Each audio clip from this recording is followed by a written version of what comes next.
ओम सौराष्ट्रे सोमनाथं च श्रीशैले मल्लिकार्जुनम् उज्जैन्यां महाकाल ओंकारममलेश्वरम् परल्यां वैद्यनाथं च डाकिन्यां भीमशङ्करम् सेतुबन्धे तु रामेशं नागेशं दारुकावणे वाराणस्यां तु विश्वेशं त्र्यम्बकं गौतमी तटे हिमालये तु केदारं कुशमे सन्त शिवालये एतानि ज्योतिर्लिङ्गानि सायं प्रातः पठेन्नरः सप्तजन्म कृतं पापं स्मरणेन विनश्यति। नमस्कार, स्वागत है आपका आचार्य वाणी में। मैं आचार्य डॉक्टर विक्रमादित्य आपके साथ हूँ और आज का राशिफल जो हम बताने जा रहे हैं, मीन राशि वालों, 6 दिसंबर के दिन ग्रहों के दृष्टिकोण से यदि आप देखें तो कई सारे योग आपके लिए बनकर तैयार है। एक तो धन योग बनकर तैयार है आपकी राशि में,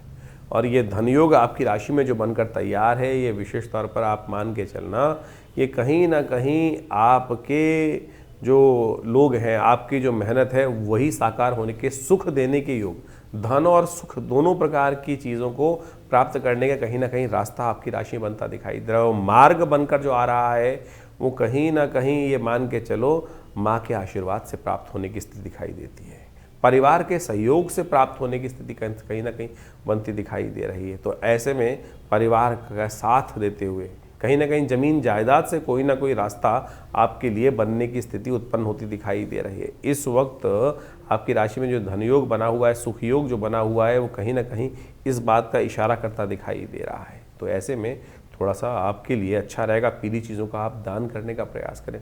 पीली चीज़ों का जितना दान करोगे वो अच्छा रहेगा आपकी राशि के दृष्टिकोण से। एक और बड़ा परिवर्तन आपकी राशि में इस दिन होने को तैयार है, वो है विशेष तौर पर बुद्ध महाराज इस दिन चतुर्ग्रही योग का निर्माण करने जा रहे हैं। बुद्ध भी आपके भाग्य में जाकर बैठ जाएंगे। मंगल, सूर्य, बुद्ध, शुक्र, ये चारों ग्रहों की युति जिस प्रकार से आपके भाग्य स्थान में होकर तैयार हो गई है, तो कहा जाता है भाग्य के द्वारा ही बहुत कुछ होने के योग हैं।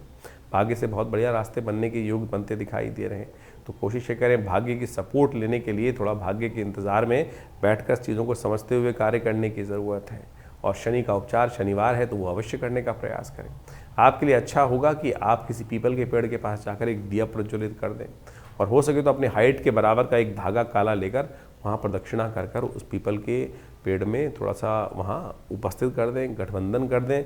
तो कहीं ना कहीं जो नेगेटिव एनर्जी आपके जीवन में इस वक्त शनि के प्रभाव के रूप में उपस्थित है और आपकी राशि में ही ऊपर बैठी हुई है, तो वो कहीं ना कहीं उतर जाएगी। आपने सामने रखा, अपने हाइट को नाप कर वो काला धागा लिया और प्रदक्षिणा लगाते हुए उसको 7 बार में बांध दीजिए। तो देखिएगा कहीं ना कहीं ये शनिवार के शनिवार छोटा सा उपाय अवश्य करने का प्रयास कीजिए, चीज़ें आपके लिए अच्छी रहेंगी।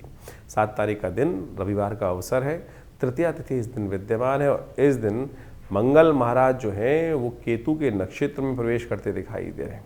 और केतु का इस वक्त योग जो आपकी राशि में चल रहा है, मंगल जो केतु के नक्षत्र में मूल नक्षत्र में प्रवेश करते दिखाई दे रहे हैं, इससे मंगल को थोड़ी ताकत अवश्य मिलने की स्थिति बन सकती है। मंगल जो है बहुत तेज गति से कहीं ना कहीं स्थिति में परिवर्तन करने के योग में कहीं ना कहीं सहायक सिद्ध हो रहे हैं आपकी राशि के दृष्टिकोण से। भाग्य के सपोर्ट में कहीं ना कहीं आपके लिए सपोर्ट, उन्नति देने के योग बनाते दिखाई दे रहे हैं। और ऐसे में आपकी राशि में एक विशेष योग भी बनकर आने वाले 2-3 दिन में सहयोग करने को तैयार होने वाला है, और वो है विजय योग। कहीं ना कहीं आपकी चीज़ों में, आपके कार्यों में विजय बनने के रास्ते, विजय लेने के रास्ते भी बनकर तैयार हो रहे हैं।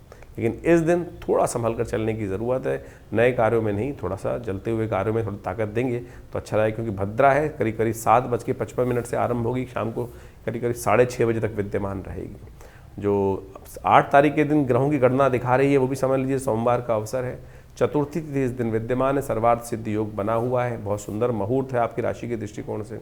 और ऐसे में आपकी राशि में अपनी चाल में मस्त होकर चलने का समय आ गया है आपके लिए। अपनी चाल में मस्त होकर चलिए, बिल्कुल विजय का चिंता, आप ये बात नेगेटिव सोचने का बिल्कुल ज़रूरत नहीं है। चीज़ें आपके लिए अच्छे रास्ते में देख के दिखाई दे रही है। शिव का सुबह सुबह ध्यान करें, भगवान का आशीर्वाद लेकर कार्य करोगे तो अच्छे योग आपके लिए बनने की स्थिति बन सकती है। 9 तारीख का दिन मंगलवार का अवसर है, पंचमी तिथि विद्यमान है। बुध और शुक्र दोनों के दोनों राशि के साथ साथ नक्षत्र परिवर्तन करने का योग बना है। बुध अनुराधा नक्षत्र में जा रहे हैं जो शनि का नक्षत्र है, और ज्येष्ठा में जा रहे हैं शुक्र महाराज। इन दोनों का युति इस वक्त एक ही जगह चल रही है और आपकी राशि के भाग्य में चल रही है। और इन दोनों नक्षत्रों ने जिस प्रकार से परिभाव उत्पन्न करने का प्रयास किया है, तो इसमें समझें कि आपको पुरुषार्थ को बढ़ाने की ज़रूरत है। पुरुषार्थ थोड़ा एक कदम पुरुषार्थ को आगे बढ़ाते हुए कार्य कर लोगे ना, तो चीज़ें बहुत बढ़िया से सपोर्ट में आ सकती हैं। क्योंकि मंगल इस वक्त तो अस्त है, लेकिन बाकी दोनों ग्रह बुध और शुक्र जो है वो कहीं ना कहीं सूर्य से के साथ रहते हुए, बुध आदित्य का योग, बुध और शुक्र का योग जो बना हुआ है, जो बुध सूर्य का और शुक्र का योग एक साथ बनकर है, वो कहीं ना कहीं सपोर्टिव है आपकी राशि के दृष्टिकोण से। और ऐसे में ये सब सपोर्ट आपको कहीं ना कहीं लाभ देने की योग बना सकती है। ऐसे में दूध का दान करना, दूध से बने हुए हलवे का दान करना आपकी राशि के दृष्टिकोण से कई प्रकार की स्थितियां आपके फेवर में लाने की योग बना सकता है। मीन राशि वालों के लिए 10 तारीख का दिन, 10 दिसंबर का दिन क्या खेल करने वाला है जान लीजिए कि षष्ठी तिथि इस दिन विद्यमान है, बुधवार का दिन है, और साथ साथ आपकी राशि के दृष्टिकोण से थोड़ा समय हल्का भारी रहता दिखाई दे रहा है। स्वास्थ्य के मामले में अत्यधिक ध्यान रखने की ज़रूरत है, क्योंकि इस दिन चंद्रमा परिवर्तन की तरफ चले गए हैं, भद्रा का योग बन रहा है, और साथ साथ नेपच्यून ग्रह भी जो है वो अपनी चाल को परिवर्तन करने का योग बना रहा है। बहुत सारे लोग नेपच्यून ग्रह की स्थिति को समझते नहीं है, लेकिन ये सबसे बड़ा, शनि से भी बड़ा इसकी परिधि है और उससे बड़ा परिवर्तन करने का योग बनाता है। आपकी राशि के दृष्टिकोण से इन दिनों स्वास्थ्य का विशेष तौर पर ध्यान रखते हुए कार्य करना आपके लिए बहुत ज़रूरी रहेगा। बुधवार का अवसर है, यदि हो सके तो श्री गणेश का सुंदर ध्यान करें, हो सके तो पीले पुष्प गणेश को अर्पित करने का प्रयास करें। दूर्वा अर्पित करनी गणेश जी को आपके लिए मंगलकारी साबित होगी। तो ज्योतिष की ग्रह गणनाओं के अनुसार से अभी आपने देखा कि दिसंबर में ग्रहों का ये परिवर्तन का जो योग बन रहा है, चाहे वो बृहस्पति का सबसे बड़ा परिवर्तन होने जा रहा है, बृहस्पति पुनः आप राशि में प्रवेश कर रहे हैं मिथुन राशि में, और उसका प्रभाव जिस प्रकार से होगा बहुत तेज गति से होगा। अतिचारी बृहस्पति जिस प्रकार से बहुत जल्दी राशि परिवर्तन करने का योग बना रहे हैं, इसका प्रभाव व्यक्ति के जीवन में विशेष तौर पर समझना चाहिए। जिन राशि वालों के दृष्टिकोण से जिस प्रकार का योग बन रहा है, उसके अनुसार से आपको अपने जीवन में जो उपाय हमने बताए हैं उनको करने का सही रूप से प्रयास करना चाहिए। सत्य माने ये ग्रहों की गणना जो है वो वास्तविक तौर पे आपके जीवन में ऐसा प्रभाव डालती है जो आपकी राशि के अनुसार से आपको समझ में आया है। और इस राशि के अनुसार से यदि नेगेटिव प्रभाव है तो उसको ठीक करने के लिए जो उपाय सरल रूप से हमने आपके समक्ष उपस्थित किए हैं, समय समय पर उसको अवश्य करते रहना चाहिए। जैसे इन दिनों हमने आपको बहुत सारे जो तिथि के अनुसार से योग बताए हैं, उन सबको अच्छे से समझ लें। सत्य माने ये पिशाच मोशनी जो तिथि आई थी, उसके अंदर मैंने ऐसा प्रत्यक्ष रूप से देखा जो आपको अनुभव बताया है। हमने एक नहीं अनेक योग इस प्रकार के देखे हैं जो जिस प्रकार से तिथि के अनुसार से, शास्त्र के अनुसार से जो उपाय व्यक्ति कर लेते हैं, तो उसके द्वारा जीवन में कष्टों का निवृत्ति का योग बन जाता है। नहीं तो भयावह जीवन है, चलता रहता है। देखिए, बड़े भाग्य से मानुष तन पाया है। 84 लाख योनि के बाद इन सब से भटकते हुए हमने बड़ा श्रेष्ठ समय प्राप्त हुआ, हमको ये सुंदर कार्य करने का, सुंदर भोगों को प्राप्त करने का योग बना। लेकिन फिर भी यदि हमारे जीवन में कुछ ना कुछ हम उसको वैज्ञानिक तौर पर चीज़ों को समझकर परिवर्तन न लाएं, तो फिर ये समय जो है व्यर्थ रूप से गंवा देंगे। इसलिए परिष्कृत पद्धति से भारतीय संस्कृति के ऋषि मुनियों ने हर चीज़ का निदान, सकल पदार्थ है जग माही, कर्महीन पुरुष पावत नाही। तो इस बात को समझते हुए तो बड़े मुश्किल से जो बड़े भाग्य मानुष तन पाया है, इस समय को यूटिलाइज करने का हमें प्रयास करना चाहिए। चीज़ों को परिवर्तन करने का प्रयास। कोई चीज़ नहीं है जो व्यक्ति अपने कर्म के द्वारा परिवर्तन नहीं कर सकता। हमारे पुराण, हमारे शास्त्र, हमारी कथाएं इस बात को विशेष तौर पर समझाने का प्रयास करती हैं कि कैसे कैसे लोगों ने अपने जीवन के उन कष्टों को निवृत्त करने के योग बनाए, कष्टों को दूर करने के योग बनाए, कर्म से बनाए हैं और भगवत भजन से बनाए हैं। तो यही वो जो टेस्टिमनीज हैं, जो विशेष तौर पे कथाएं हैं, वो सत्य कथाएं हैं वो, और किन किन के जीवन में कैसे कष्ट आए उनसे निवृत्ति के योग बने। तो आप समझें, इन समय के अनुसार से, इन ग्रहों के परिवर्तन के अनुसार से आपके जीवन में जो ये कष्ट चल रहे हैं, और सही रूप से उपाय सही रूप से कर लेने चाहिए। हमने इस कार्यक्रम के माध्यम से आपके समक्ष ज्योतिष की जो विभिन्न शाखाएं हैं, चाहे वो मंत्र विज्ञान के निदान के माध्यम है, चाहे वो दान के माध्यम से निदान का मार्ग है, या फिर वो विभिन्न प्रकार के जो भी और उपाय हो सकते हैं, चाहे वो शास्त्र में लाल किताब हो गए और विभिन्न पुस्तकों के माध्यम से, पाराशरी ज्योतिष के माध्यम से, वैदिक ज्योतिष के माध्यम से, जो जो उपाय हो सकते हैं वो सरल रूप से हमने आपके समक्ष रखने का प्रयास किया है। आशा करते हैं इन सब चीज़ों को आप समझकर अपने जीवन में परिवर्तन, अपने बच्चों के जीवन में परिवर्तन, अपने समस्त प्रेमी जनों के जीवन में परिवर्तन लाने के लिए हमें सुंदर प्रयास करना चाहिए। एक बहुत सारे विचित्र भाव लोग कई बार पूछ लेते हैं, कई बार व्हाट्सएप भी करके भेजते हैं कि हमारी नाम राशि के अनुसार से भी क्या भविष्य मिलेगा? अरे बिल्कुल मिलेगा। ज्योतिष के अंदर अनेक अनेक शाखाएं हैं। पुराने ज़माने में बहुत सारे लोग तथागत आज भी इस बात को सही से समझने का प्रयास कीजिए। लोग आप समझें कि नाम मिलाकर राशि के द्वारा जो मिलान किया जाता था विवाह से पहले और उसके बाद एक निदान बताया जाता था। आप समझें कि किसी व्यक्ति का यदि नहीं मिल रहा है तो उपाय क्या किया जाए, जन्मपत्री के दृष्टिकोण से समझे कि वो निदान नहीं हो रहा है तो पुराने ज़माने में कुछ लोग एक विशेष उपाय कराते थे कि शादी से पहले किसी का कोई और नाम होता था और शादी के बाद नाम बदल दिया जाता था और उससे क्या होता था, राशि बदल जाती थी, जो नाम की राशि है वो बदल जाती थी और उसके बाद उनके गुण मिलान कर दिया। तो ये उपाय है शास्त्रोक्त विधि के अनुसार से, न्यूमरोलॉजी के अनुसार से जो नाम में परिवर्तन कर रहे हैं वो क्या है, वो वही उसी का एक मार्ग ही तो है। ये भी एक निदान के सहस्त्रों निदानों में से एक मार्ग है। तो इसलिए हर चीज़ का जवाब है। तो कोशिश ये करें इन सरल ज्योतिष के माध्यमों से अपने जीवन को समझें, समय को समझें, व्यर्थ ना गंवाएं। कुछ लोग हैं जो तथाकथित तौर पे आपके मनोमस्तिष्क को भ्रमित करने का प्रयास कर सकते हैं। अरे कुछ नहीं होता, ज्योतिष के माध्यम से कुछ नहीं होता।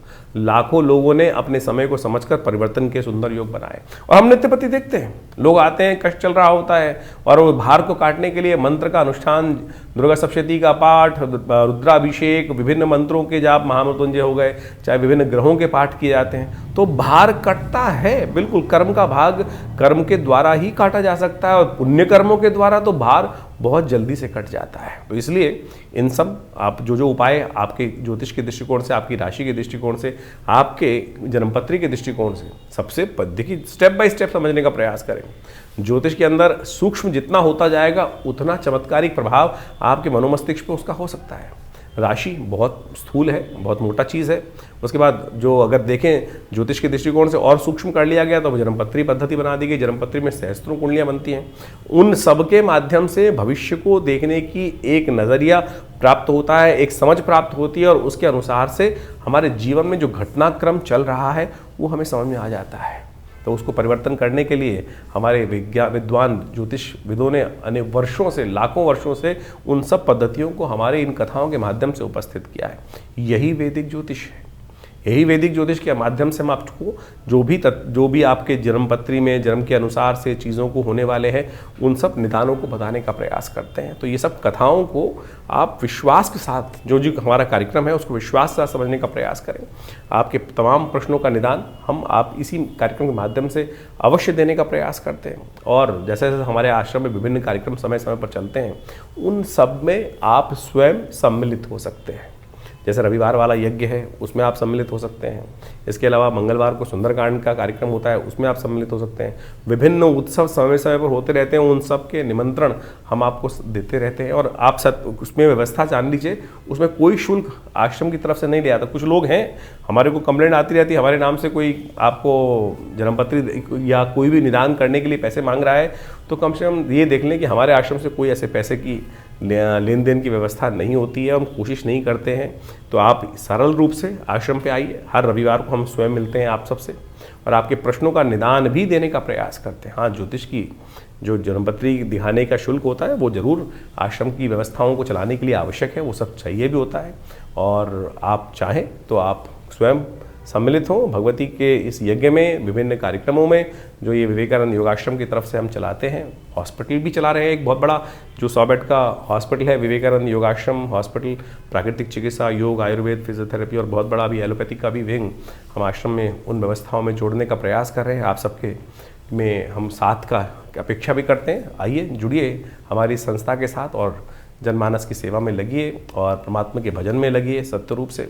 और साथ साथ बहुत सारे और भी कार्य, चाहे गौशाला का कार्य आश्रम में चल रहा है, सदा व्रत का कार्य चल रहा है, यानी भंडारा भी चलता है, गरीबों को भोजन कराने की व्यवस्था होती है। हर महीने कम से कम आप मान के चले कि लाखों लोगों को, चाहे वो विभिन्न मार्ग से जो आयुर्वेदिक औषधियाँ हैं उनका वितरण कराने का हम प्रयास करते हैं। करीब करीब हमने जो अपनी व्यवस्था आश्रम की तरफ से देखी है तो करीब करीब हर महीने करीब हम 20 से 30 लाख रुपए की जो मेडिसिन्स हैं, दवाइयाँ हैं, जो विभिन्न हमारे को आश्रम में विभिन्न सहयोगों से प्राप्त होती हैं, वो सब पूरे क्षेत्र में हम वितरण करने का भी प्रयास करते हैं। सर्दियों में कपड़े, वस्त्र इत्यादि, गर्म वस्त्र इत्यादि वितरण करने का प्रयास करते हैं। गरीबों में खाने भोजन की व्यवस्था करने का प्रयास करते हैं। तो ये सब समाज के कार्य आश्रम की तरफ से चल रहे हैं। आप भी स्वयं इन सब कार्यों में जुड़ें।